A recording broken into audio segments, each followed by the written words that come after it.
Vamos a hablar con nuestro primer entrevistado, economista, acerca de un informe del INDEC sobre el PBI. Con nosotros Pablo Ferrari. Pablo, ¿cómo estás? Buenas tardes. Pablo, bueno, escuchaste un poco la introducción, porque estamos viendo una tendencia concreta a la suba del dólar, la baja del riesgo país y la apreciación de los activos financieros. Pero vamos a hablar sobre el INDEC. ¿Qué dice respecto al PBI 2025? Bueno, claramente en términos interanuales se redujo, no era para menos, respecto al tercer trimestre del año anterior. Este tercer trimestre disminuyó poco más del 2% y en términos desestacionalizados respecto al segundo trimestre de este año creció casi un 4%, un 3,9%. Y lo que informa el reporte es que todos los componentes, tanto consumo, privado, público, formación bruta de capital fijo, exportaciones, importaciones, tuvieron un incremento.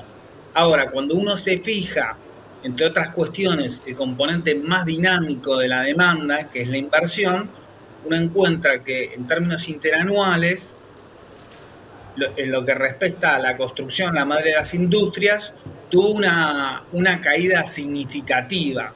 Por lo tanto, me parece que lo que hay que tener en cuenta como una primer valoración es, de nuevo, el término de los porcentajes. Si yo tengo 100 y disminuyo un 50%, me voy a 50, ¿no?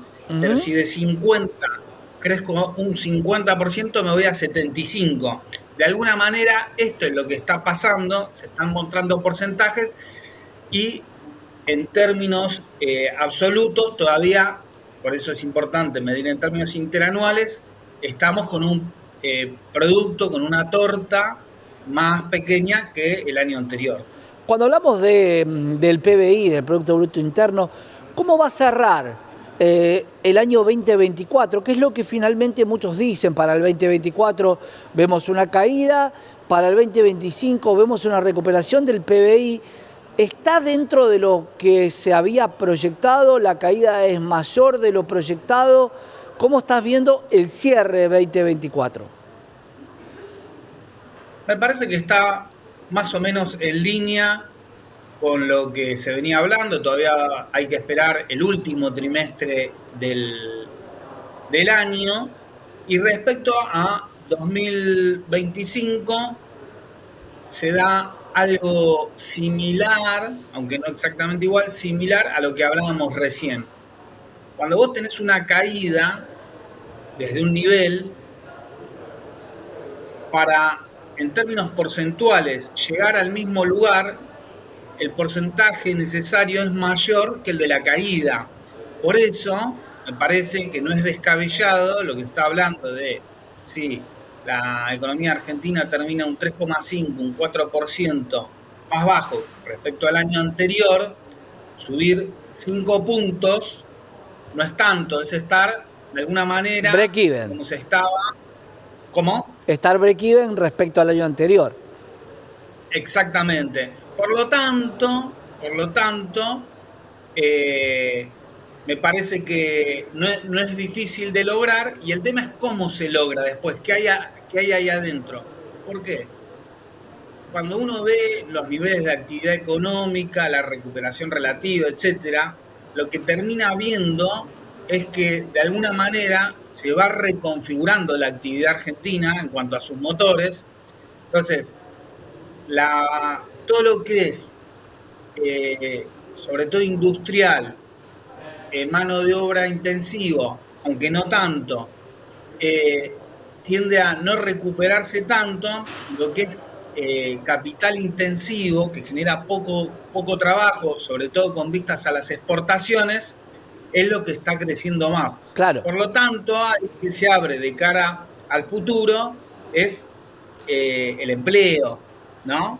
A mí me interesa la palabra motores de la economía, porque uno cuando piensa en motores, piensa en algo que genera una fuerza para ir hacia adelante. Si lo pensamos en un avión y los motores de la derecha están apagados y los de la izquierda están a todo vapor o a toda potencia, ese avión va a girar en redondo. Y eso es lo que preocupa a muchos, tener motores que van a una velocidad diferente de lo que generan los otros, que por lo general son los que reparten más hacia la micro. Así es, si uno se fija, incluso un indicador interesante de un informe que apareció hace unos días del INDEC en cuanto a la utilización de la capacidad instalada, aparecía como algo, por lo menos desde mi punto de vista, algo más o menos sorprendente la recuperación que tuvo la industria alimenticia, digamos, ¿no? Ahora, hay que recordar también que durante un periodo de tiempo, ¿no?, deben haber variado existencias a tal punto que incluso en algunas góndolas la bebida cola más famosa tenía fecha de vencimiento muy próxima, ¿no? Claro. Entonces, ¿a qué se debe esa recuperación?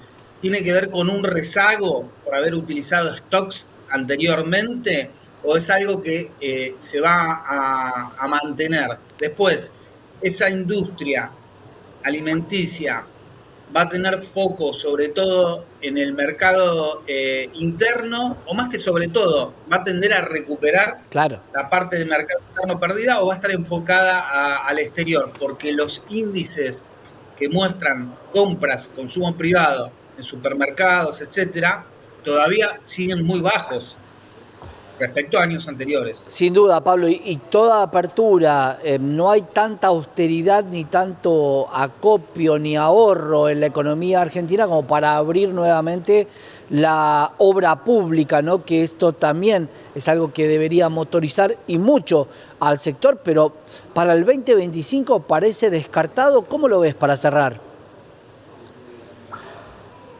A ver, yo creo que es una decisión de que no haya en gran medida obra pública. Las obras que van a haber fundamentalmente tendrán que ver con decisiones provinciales, por un lado, y por otro lado, con obras vinculadas sobre todo, aunque no exclusivamente, sobre todo en la industria hidrocarburífera. Claro. De hecho, hace unos días apareció de nuevo una tensión sobre a quién le iban a adjudicar una obra, si a Techin o a un grupo estadounidense relacionado con el equipo en el que juega Lionel Messi, ¿no? Entonces, ahí hay una tensión sobre las obras que hay que construir, también a quién se le van a adjudicar, Claro. sea mayor dinero público o no. ¿Quién va a tener más peso en estas decisiones? Pablo, gracias.